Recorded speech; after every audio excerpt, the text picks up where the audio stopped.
حمید اما بعد فاعوذ باللہ من الشیطان الرجیم بسم اللہ الرحمن الرحیم ان المتقین فی ظلال وعیون آمنت باللہ صدق اللہ مولانا العظیم وقال رسول اللہ صلی اللہ علیہ وسلم عن ابی ہریرہ عن النبی صلی اللہ علیہ وسلم قال سبعۃ یظلھم اللہ فی ظلہ یوم لا ظل الا ظلہ الامام العادل وشاب نشأ بعبادۃ اللہ ورجل قلبہ معلق فی المساجد ورجلان تحابا فی اللہ اجتمعا علیہ وتفرقا علیہ ورجل دعته امرأة ذات منصب وجمال فقال انی اخاف اللہ ورجل تصدق بصدقة فأخفاها حتى لا تعلم يمينه ما تنفق شماله ورجل ذكر الله خاليا ففاضت عيناه صدق رسولہ النبی الکریم ان اللہ وملائکتہ یصلون علی النبی یا ایہا الذین آمنوا صلوا علیہ وسلموا تسلیما بآواز بلند الصلاۃ والسلام علیک یا سیدی یا رسول اللہ وعلی آلک واصحابک یا سیدی یا حبیب اللہ الصلاۃ والسلام علیک یا سیدی یا نبی اللہ وعلی آلک واصحابک یا سیدی یا رحمۃ للعالمین یا صاحب الجمال ویا سید البشر من وجهک المنیر لقد نور القمر لا يمکن الثناء کما کان حقہ بعد از خدا بزرگ توئی قصہ مختصر۔ اللہ رب العزت کی حمد و ثنا حضور سرکار دو عالم نور مجسم حضور ختمی المرتبت صلی اللہ علیہ وآلہ وسلم کی بارگاہ ناز کے اندر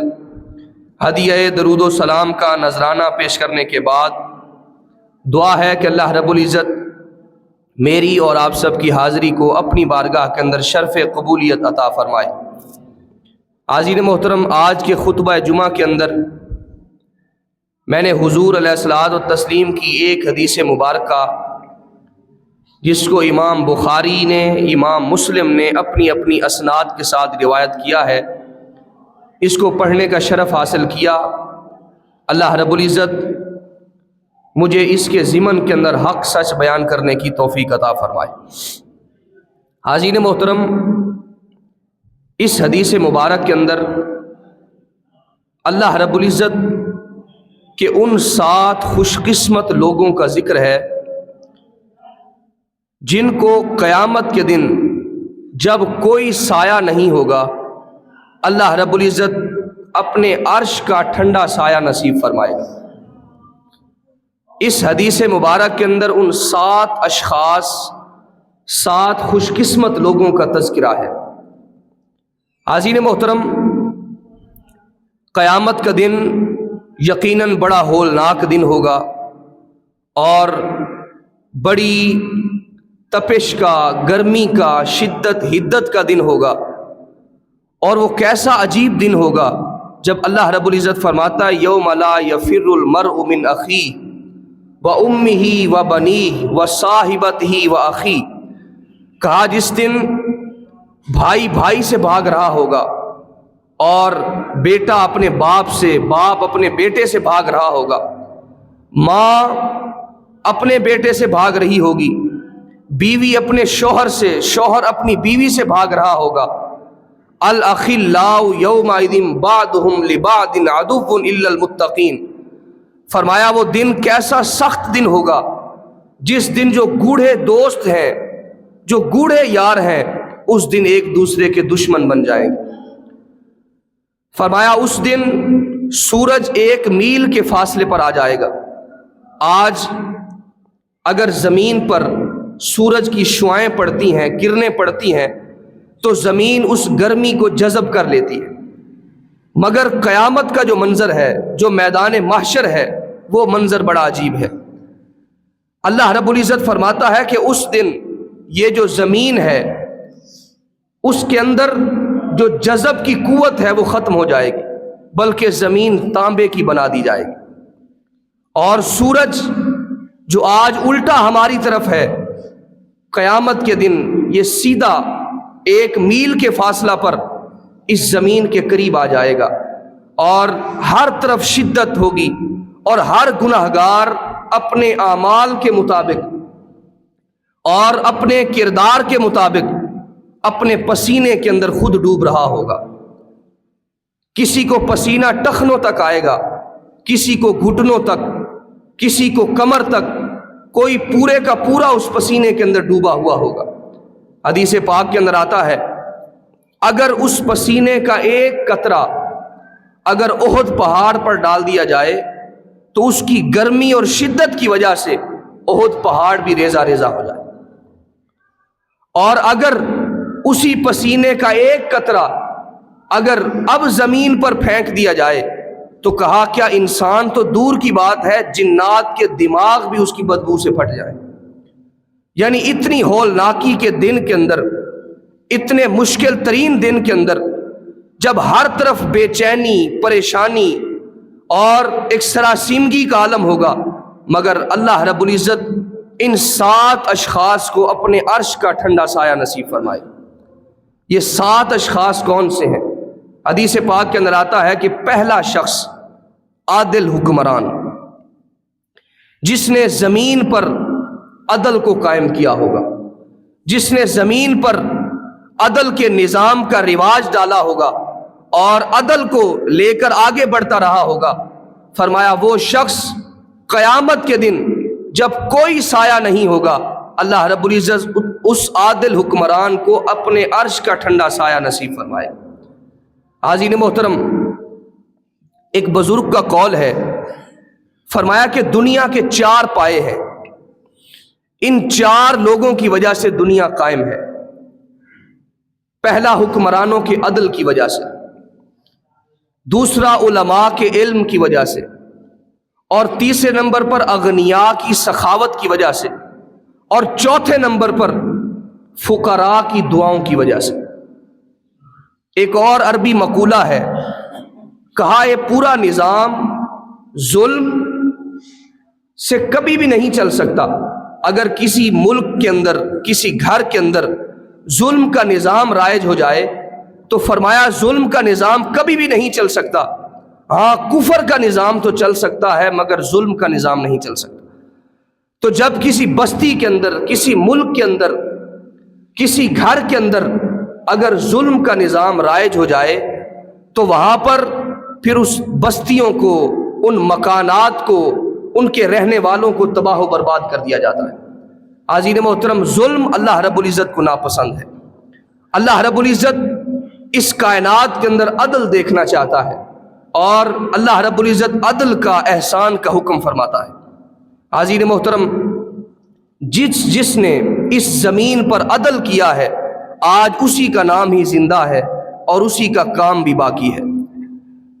سلطان محمود غزنوی رحمت اللہ تعالی علیہ، آج اس کا نام زندہ ہے۔ انہوں نے اس روئے زمین پر عدل کیا ہے، انصاف کیا ہے۔ سلطان محمود غزنوی کے پاس ایک عورت آئی اور آ کر کہنے لگی کہ میں بیوہ ہوں،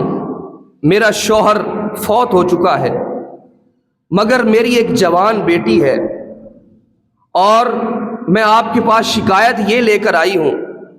کہ آپ کا ایک بھتیجا ہے جو رات کو ہمارے گھر کے اندر گھس آتا ہے، لہٰذا مہربانی فرمائیں کو عدل قائم کریں۔ سلطان محمود غزنوی رحمت اللہ علیہ آپ فرمانے لگے، اے بڑھیا ابھی گھر چلی جاؤ، اب جب دوبارہ وہ تمہارے گھر آئے تو مجھے لے کر چلی جانا، میں عدل کو قائم کروں گا۔ 2-4 دنوں کے بعد وہ عورت بادشاہ کے پاس آئی اور آ کر کہنے لگی کہ میں نے آپ سے ایک مسئلہ ذکر کیا تھا، اب آپ کا بھتیجا میرے گھر کے اندر موجود ہے۔ بادشاہ نے کہا چلو مجھے اس کے پاس لے چلو۔ گھر کے اندر پہنچے تو ادھر بادشاہ نے عورت سے فرمایا، کہا تم ایسا کرو کہ چراغ کو گل کر دو، چراغ بجھا دو، اندھیرا کر دو۔ بادشاہ نے جب اس نوجوان کو دیکھا اور اس کا سر وہیں پر قلم کر دیا، سر قلم کر دیا اور فرمایا کہ اب چراغ کو روشن کر دیا جائے۔ چراغ جلا دیا گیا اور جیسے ہی چراغ جلا تو سلطان محمود غزنوی رحمۃ اللہ علیہ آپ نے الحمدللہ پڑھا، الحمدللہ پڑھا اور اس کے بعد کہا کہ مجھے تھوڑا سا پانی لا کر دیا جائے۔ آپ نے پھر پانی کے 2 گھونٹ پیے اور اللہ کا شکر ادا کیا۔ اب وہاں سے جانے لگے، وہ بوڑھی عورت کہتی ہے بادشاہ سلامت، ایک مہربانی فرمائیں کہ میں نے خلاف عادات کچھ چیزیں دیکھی ہیں، مجھے اس کا جواب تو عنایت فرما دیں۔ پہلی چیز آپ نے کہا کہ میں گھر کے اندر آ رہا ہوں، چراغ کو گل کر دیا جائے، چراغ بجھا دیا جائے، اس کی وجہ کیا تھی؟ اندھیرا کیوں کروایا گیا؟ سلطان محمود غزنوی رحمۃ اللہ علیہ فرماتے ہیں کہ بڑھیا اس راز کو راز ہی رہنے دو، پوچھنے کی کوئی ضرورت تو نہیں ہے۔ مگر بوڑھی عورت نے ضد کی، بار بار کہا تو بادشاہ نے کہا پہلی وجہ یہ ہے کہ میں نے اندھیرا اس لیے کروایا تھا تاکہ میں عدل کو جو ہے وہ اچھی طرح قائم کر سکوں۔ تم نے کہا تھا کہ تمہارا بھتیجا ہے اور اپنے بھتیجے کو اپنے ہاتھوں سے قتل کرنا کوئی رحم کی بات تو نہیں ہے، لہٰذا میں نے کہا کہیں اس کی شکل دیکھ کر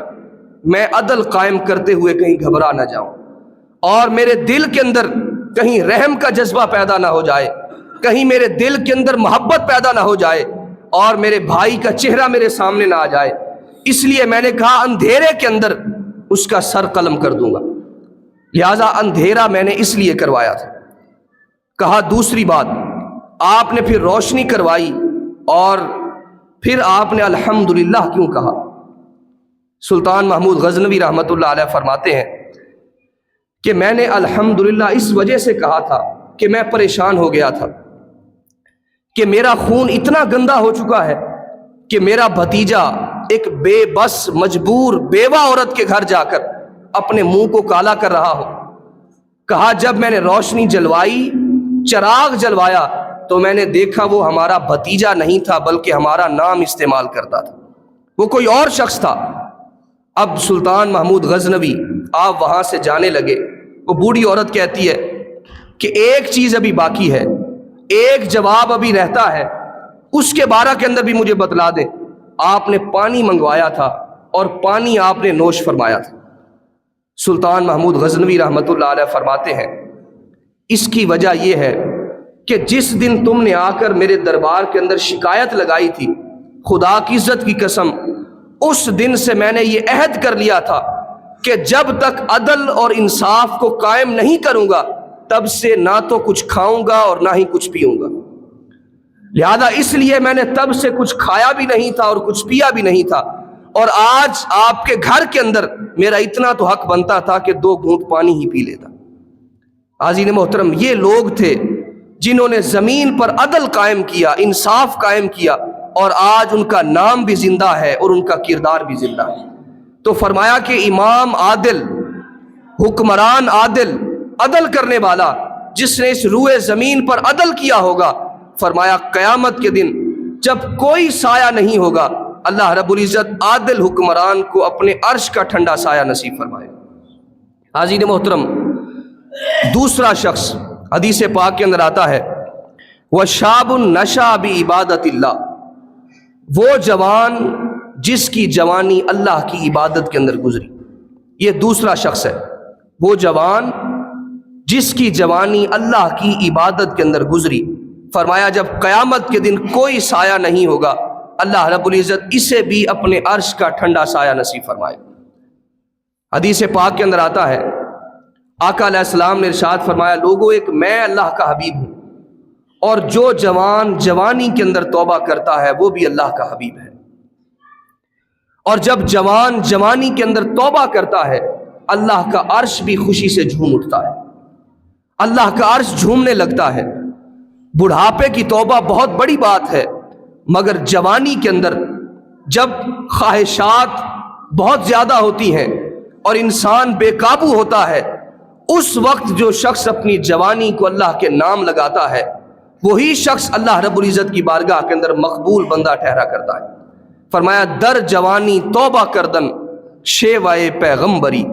فرمایا جوانی کے اندر توبہ کرنا یہ پیغمبروں کا شیوا ہے۔ عزیز محترم، اسی طرح وہ شخص آقا علیہ السلام نے ارشاد فرمایا بہترین جوان وہ ہیں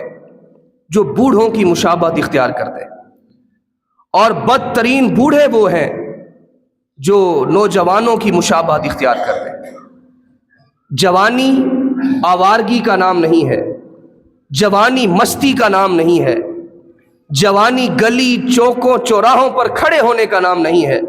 بلکہ جوانی مصلی پہ بیٹھ کر اللہ کے حضور آنسو بہانے کا نام ہے، جوانی اللہ کے نام لگانے کا نام ہے۔ عزیز محترم، اس جوانی کے اندر جب انسان اللہ کی بارگاہ کے اندر اپنے آپ کو پیش کرتا ہے، اس کے حضور جھکتا ہے اور اس کے حضور اپنے آپ کو پیش کرتا ہے، کبھی سحری کے لمحات کے اندر، کبھی قیام کے اندر، کبھی قرات کے اندر، کبھی رکوع و سجود کے اندر،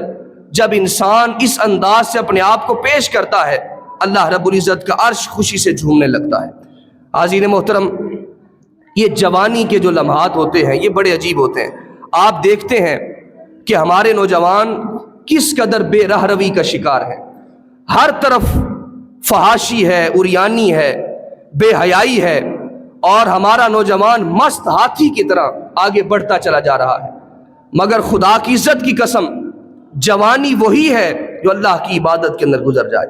اللہ کے یاد کے اندر، اللہ کے ذکر کے اندر گزر جائے۔ عزیز محترم، ایک نوجوان تھا، امام یافعی رحمۃ اللہ علیہ روز الریاحین کے اندر اس بات کو ذکر کیا۔ فرماتے ہیں کہ ایک نوجوان کپڑے کی دکان پر کام کرتا تھا اور بڑا خوبصورت تھا، اللہ رب العزت نے بڑا حسن و جمال عطا فرمایا تھا۔ ایک خاتون ان کی دکان سے خریداری کرنے کے لیے آئی اور سودا سلف خریدا اور پھر واپس چلی گئی۔ کچھ دنوں کے بعد وہی خاتون پھر آئی اور اس نوجوان کو دیکھا،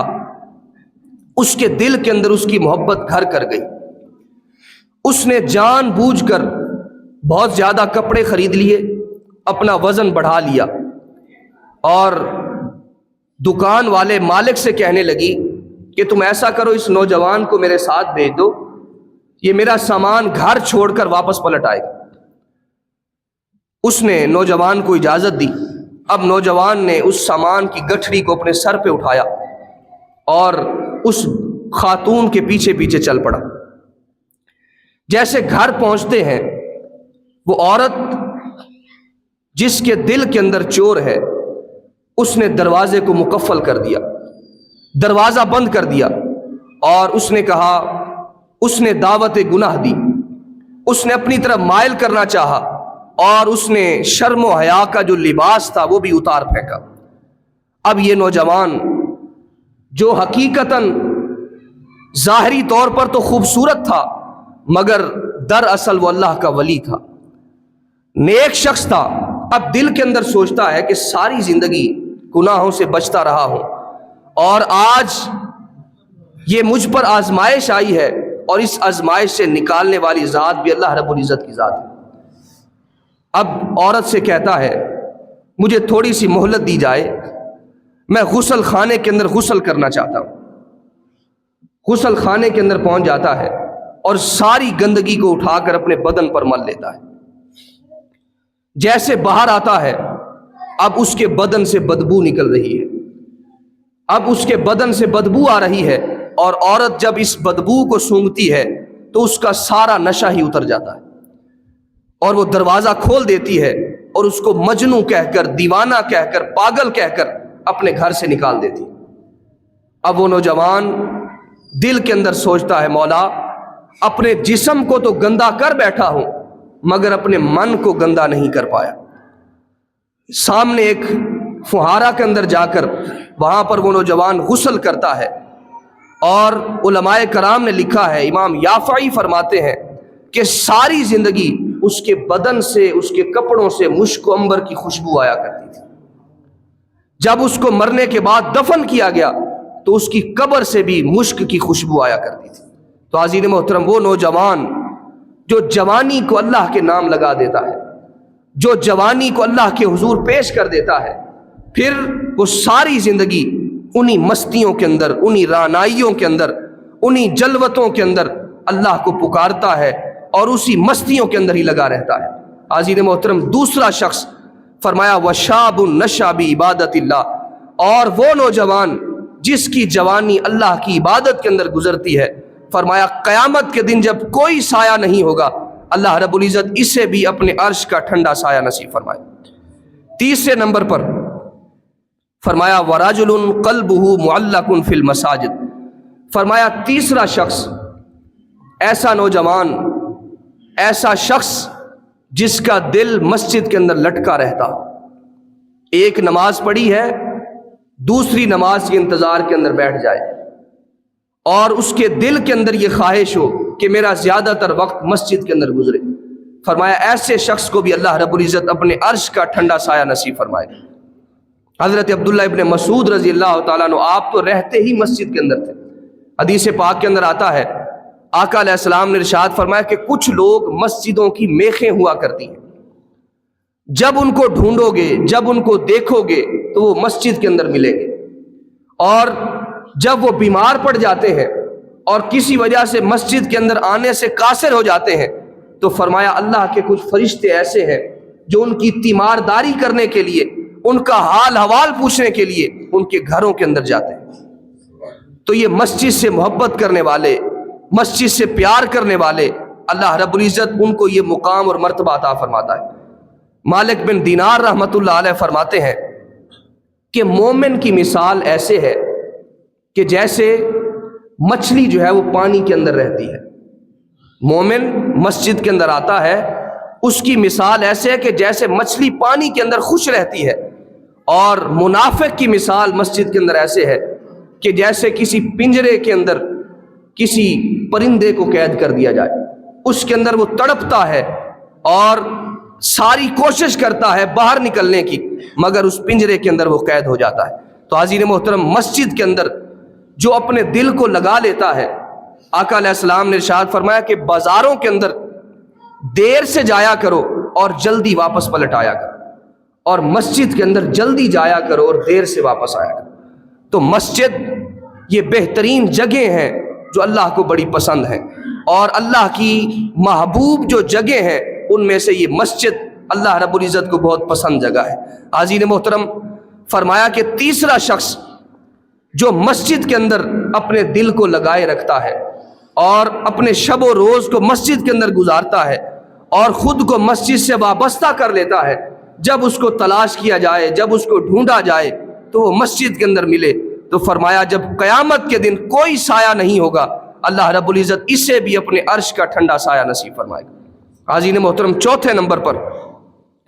فرمایا وَرَجُلَانِ تَحَابَّا فِي اللَّهِ اجْتَمَعَا عَلَيْهِ، فرمایا ایسے دو لوگ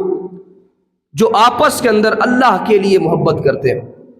فرمایا ایسے اشخاص کو بھی اللہ رب العزت اپنے عرش کا ٹھنڈا سایہ نصیب فرمائے۔ ایک حدیث پاک کا مفہوم ہے کہ ایک شخص دوسری بستی کے اندر اپنے ایک دوست سے ملنے کے لیے جا رہا ہوتا ہے، راستہ کے اندر ایک فرشتہ انسانی شکل کے اندر اس کے پاس آتا ہے اور آ کر پوچھتا ہے مجھے بتاؤ تم کہاں جا رہے ہو؟ وہ کہتا ہے کہ میں فلاں بستی کے اندر اپنے دوست سے ملنے کے لیے جا رہا ہوں۔ فرشتہ جو انسانی شکل کے اندر آیا ہے وہ سوال کرتا ہے کیا تمہیں اس سے کوئی کام ہے، کوئی حاجت ہے، کس لیے ملنے کے لیے جا رہے ہو؟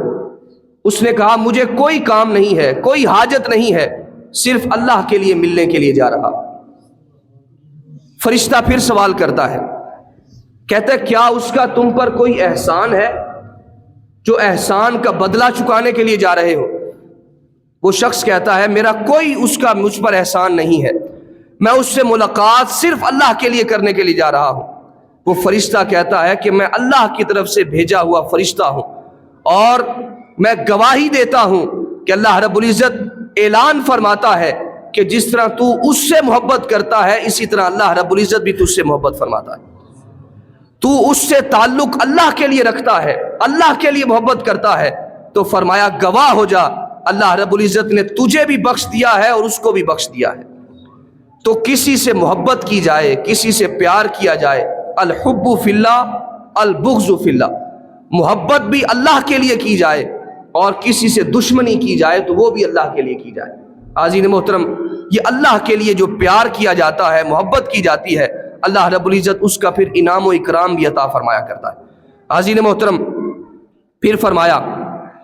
وَرَجُلٌ دَعَتْهُ امْرَأَتُ ذَاتُ مَنْصِبٍ وَجَمَالٍ, ایسا شخص جس کو کسی عورت نے دعوت گناہ دی, کسی عورت نے دعوت گناہ دی اور وہ عورت حسب و نسب والی تھی, جمال والی تھی, خوبصورت تھی, مگر اس نے آگے سے کیا جواب دیا؟ اس نے کہا فقال انی اخاف اللہ, اس نے کہا کہ میں اللہ سے ڈرتا ہوں. سامنے حسن موجود ہے, گناہ کی دعوت موجود ہے, حسن قدموں کے اندر بچھنے کے لیے تیار ہے, مگر وہ نوجوان کیا کہتا ہے؟ انی اخاف اللہ, میں اللہ سے ڈرتا ہوں. تو کہا ایسا شخص بھی جب قیامت کے دن کوئی سایہ نہیں ہوگا, اللہ رب العزت ایسے شخص کو بھی اپنے عرش کا ٹھنڈا سایہ نصیب فرمائے. ہم نے درس کے اندر سورہ یوسف کو تفصیل سے مطالعہ کیا. اس کے اندر زلیخا 7 کمروں کے اندر حضرت یوسف علیہ السلام کو لے کر چلی جاتی ہے اور ایک طرف بت پڑا ہوتا ہے, اس پر بھی موٹا کپڑا ڈال کر یوسف کو کہتی ہے ہائی تلک یوسف اب تو آ جاؤ. مگر یوسف علیہ السلام کیا فرماتے ہیں؟ یوسف علیہ السلام فرماتے ہیں کہ تو نے اپنے بت کے سامنے پردہ ڈال دیا ہے اور تو اپنے آپ کو محفوظ سمجھتی ہے, مگر میرا رب تو وہ ہے جو 7 کوٹھڑیوں کے اندر بھی دیکھتا ہے, میرا رب وہ ہے جو اب بھی مجھے دیکھ رہا ہے. تو عزیز محترم, یہ جب جوانی, جب گناہ سے اپنے آپ کو انسان بچا لیتا ہے اور اپنی زندگی کو اللہ کے نام لگا دیتا ہے, اللہ رب العزت اس سے بڑا راضی ہوا کرتا ہے. اور اسی طرح جب گناہ پر انسان قادر ہو اور اس وقت اللہ سے ڈرتے ہوئے انسان گناہ سے بچ جائے, اس کی لذت اور اس کا سرور انسان کو اللہ رب العزت عطا فرماتا ہے. انسان گناہ پر قادر ہے,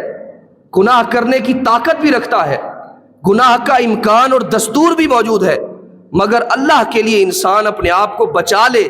تو اس کا سرور اور لذت ایک عجیب ہوتی ہے. عزیز محترم, اسی طرح ہر دور کے اندر ایسے اشخاص اللہ رب العزت کے ولی بندے ایسے موجود ہوتے تھے جو گناہ پر قادر ہونے کے باوجود مگر اپنے آپ کو گناہوں سے بچا لیا کرتے تھے. تو گناہ کرنا یہ کمال نہیں ہے, بلکہ گناہ پر قادر ہو کر اپنے آپ کو بچا لینا یہ بہت بڑا کمال ہے. گناہ پر قادر ہو مگر اپنے آپ کو بچا لے اللہ سے ڈر کر, یہ بہت بڑا کمال ہوا کرتا ہے. تو فرمایا کہ ان کا انعام یہ ہے کہ قیامت کے دن اللہ رب العزت ایسے شخص کو بھی اپنے عرش کا ٹھنڈا سایہ نصیب فرمائے. اس کے بعد فرمایا وَرَجُلٌ تَصَدَّقَ بِصَدَقَةٍ فَأَخْفَاهَا حَتَّى لَا تَعْلَمَ يَمِينُهُ, فرمایا کہ ایسا شخص جو اللہ رب العزت کے راستہ کے اندر خرچ کرے, صدقہ و خیرات کرے, مگر اس کے ایک ہاتھ سے خرچ کرے اور دوسرے ہاتھ کو بھی پتہ نہ چلے, یعنی مخفی صدقہ کرنا. اب اعلانیہ صدقہ کرنا وہ بھی جائز ہے, مگر مخفی اگر صدقہ کوئی شخص کرتا ہے, چھپا کر صدقہ کرتا ہے, اللہ رب العزت کی بارگاہ کے اندر وہ بھی بڑا مقبول ہوا کرتا ہے. اگر آپ اعلانیہ صدقہ کر رہے ہیں, کسی کے سامنے صدقہ کر رہے ہیں, تو آپ کے اندر ریاکاری پیدا نہ ہو. اگر ریاکاری پیدا ہو جاتی ہے, دکھلاوا پیدا ہو جاتا ہے, تو آپ کا اجر ضائع ہو جاتا ہے. جب آپ چھپا کر صدقہ کرتے ہیں تو اس وقت آپ کے اندر ریاکاری پیدا نہیں ہوتی, دکھلاوا پیدا نہیں ہوتا. لہٰذا اعلانیہ طور پر صدقہ کرنا بھی جائز ہے اور مخفی طور پر بھی صدقہ کرنا جائز ہے. تو فرمایا جو شخص کسی کی رازداری کے اندر اور کسی کی عزت نفس مجروح کیے بغیر کسی کی مدد کرتا ہے, کسی پر صدقہ کرتا ہے, کسی پر خرچ کرتا ہے, کسی کی دیکھ بھال کرتا ہے, تو فرمایا جب قیامت کے دن سورج 1 میل کے فاصلے پر ہوگا اور زمین تانبے کی ہوگی, ہر شخص اپنے گناہوں کے پسینوں کے اندر اعمال کے سبب اپنے پسینوں کے اندر ڈوب رہا ہوگا تو فرمایا ہر طرف کوئی سایہ نہیں ہوگا، تو فرمایا اللہ رب العزت اسے بھی اپنے عرش کا ٹھنڈا سایہ نصیب فرمائے گا۔ تو یہ مقام اور مرتبہ ان اشخاص کو ملے گا۔ چھٹے نمبر پر اللہ رب العزت نے ارشاد فرمایا کہ جب انسان آگے بڑھتا چلا جاتا ہے اپنے گناہوں کو اور نیکیوں پر اس انداز سے گرفت پا لیتا ہے، اپنے گناہوں کو اپنے آپ کو بچا لیتا ہے، تو فرمایا ذکر اللہ خالیا ففاضت عیناہ۔ ساتویں نمبر پر ایسا شخص جو تنہائی کے اندر بیٹھ کر اللہ اللہ کرتا ہے، اللہ کو یاد کرتا ہے، اللہ کا ذکر کرتا ہے، اور تنہائی کے اندر خلوت کے اندر اللہ کو پکارتا ہے، اپنی زندگی کو اللہ کے نام لگا دیتا ہے، تو فرمایا قیامت کے دن اللہ رب العزت ایسے شخص کو بھی اپنے عرش کا ٹھنڈا سایہ نصیب فرمائے جو تنہائی کے اندر بیٹھ کر اپنے اللہ کو پکارتا ہے، اللہ کو یاد کرتا ہے اور اللہ کا ذکر کرتا ہے۔ حاضرین محترم، شیخ شبلی رحمۃ اللہ علیہ آپ مجلس کے اندر بیٹھ کر اللہ رب العزت کے ذکر کی برکتیں بیان کر رہے تھے کہ اللہ کا نام لیا جائے، دل پر اثر ہوتا ہے، دماغ پر اثر ہوتا ہے، آپ کی شخصیت پر اثر ہوتا ہے، آپ کے کردار پر اثر ہوتا ہے۔ آپ معارف اسم ذات بیان کر رہے تھے تو آپ کی مجلس کے اندر ایک بڑا فلسفی بو علی سینا آپ کی مجلس کے اندر بیٹھا تھا۔ بو علی سینا کھڑا ہو جاتا ہے، وہ شیخ شبلی رحمۃ اللہ علیہ سے سوال کرتا ہے، کہتا ہے شیخ یقیناً اللہ کی جو ذات ہے وہ مؤثر ہے، اثر پیدا فرمانے والی ہے، بابرکت ذات ہے، مگر نام کے اندر کیا رکھا ہے؟ بو علی سینا فلسفی ہے، عقل کے پیمانے پر سوچنے والا ہے۔ وہ کہتا ہے حضرت یقیناً اللہ رب العزت کی جو ذات ہے وہ تو اثر انداز ہونے والی ہے، مگر اللہ کے نام کے اندر کیا رکھا ہے؟ اب فلاسفہ کے نزدیک ہر ایک چیز کی چار شکلیں ہوتی ہیں۔ ایک ہوتی ہے شکل خارجی، شکل ذہنی، شکل کتابی اور شکل لفظی۔ فلاسفہ کے نزدیک جو بھی چیز ہے اس کی چار شکلیں ہوتی ہیں۔ مثال کے طور پر آگ اگر آپ کے سامنے موجود ہے تو اس کو شکل خارجی کہیں گے، اگر آگ کا لفظ بولا گیا تو اس کو شکل لفظی کہیں گے، اور اگر کسی کتاب کے اوپر کسی صفحے کے اوپر آگ کی تصویر بنا دی جائے تو اس کو شکل کتابی کہیں گے۔ اب فلاسفہ کہتے ہیں اگر تو شکل خارجی ہے یعنی سامنے آگ موجود ہے، اگر آپ اس کے اندر آگ کے اندر ہاتھ ڈال دیں گے تو آپ کا ہاتھ جل جائے گا، اور اگر آپ 100 مرتبہ بھی اپنی زبان سے آگ آگ کہتے جائیں گے آپ کی زبان نہیں جلے گی۔ اگر آپ کسی کتاب کے اوپر کسی صفحے کے اوپر آگ کی تصویر بنا دیں گے پھر بھی وہ کتاب جلے گی نہیں۔ اگر اپنے دماغ کے اندر آگ کو سوچتے ہیں، شکل ذہنی پیدا کرتے ہیں، تو پھر بھی آپ کا ذہن جلے گا نہیں۔ اسی طرح برف، اگر کوئی 100 مرتبہ بھی برف برف کہتا رہے اس کا زبان اس کی ٹھنڈی نہیں ہوگی۔ تو اسی طرح بو علی سینا شیخ شبلی رحمۃ اللہ علیہ سے کہنے لگے اللہ رب العزت کی ذات تو اثر انداز ہونے والی ہے، مگر ہم اللہ اللہ کرتے جائیں گے تو ہمیں کیا فائدہ ہوگا؟ شیخ شبلی رحمۃ اللہ علیہ آپ نے بڑے دلائل دیے، سمجھانے کی کوشش کی، مگر بو علی سینا عقلی پیمانوں پر سوچنے والا تھا، چونکہ فلسفی تھا اور آگے مزید آگے بڑھتا چلا گیا، دلائل دیتا چلا گیا۔ اب بزرگ جو ہوتے ہیں ان کے سمجھانے کا انداز مختلف ہوتا ہے۔ شیخ شبلی رحمۃ اللہ علیہ فرمانے لگے کہ میں تو تجھ سے بحث ہی نہیں کرتا، تو گدھا ہے، تو گدھا ہے۔ اب جیسے ہی شیخ شبلی رحمۃ اللہ علیہ آپ نے اس کو کہا کہ تو گدھا ہے، اب بو علی سینا بہت بڑا فلسفی تھا اور مجلس کے اندر اتنے لوگوں کے سامنے جب اس کو گدھا کہا گیا تو اس کے چہرے کا رنگ سرخ ہو گیا، غصے سے لال پیلا ہونے لگا اور غصے کے اندر جلنے لگا۔ اتنا بڑا فلسفی اور مجلس کے اندر اس کو گدھا کہا گیا، اور فوراً ہی شیخ شبلی رحمۃ اللہ علیہ فرمانے لگے دیکھو میں نے تمہیں گدھا اس لیے کہا ہے تاکہ میں تمہاری اصلاح کر سکوں، تمہیں سمجھا سکوں۔ میں نے تمہیں ایک مرتبہ گدھا کہا ہے اور تمہارے چہرے کا رنگ متغیر ہو گیا ہے، تو غصے سے لال پیلا ہو گیا ہے، اور اگر گدھا کہا جائے تو تجھ پر اثرات وارد ہو جائیں، تو غصے کے اندر آ جائے، اور جب اللہ کا نام پکارا جائے تو کیا دل کی دنیا بدل نہیں جائے گی؟ تو کہا دل کی دنیا تبدیل ہو جائے گی۔ تو کہا ہر چیز کا ایک سائیکل ہوتا ہے، ہر چیز کا ایک زنگ اتارنے کا آلہ ہوتا ہے۔ تو کہا دلوں کا جو زنگ اتارنے کا آلہ ہے وہ اللہ کا ذکر ہے، وہ اللہ کی یاد ہے، اللہ کی تڑپ ہے۔ تو حضرت محترم، یہ 7 اشخاص فرمایا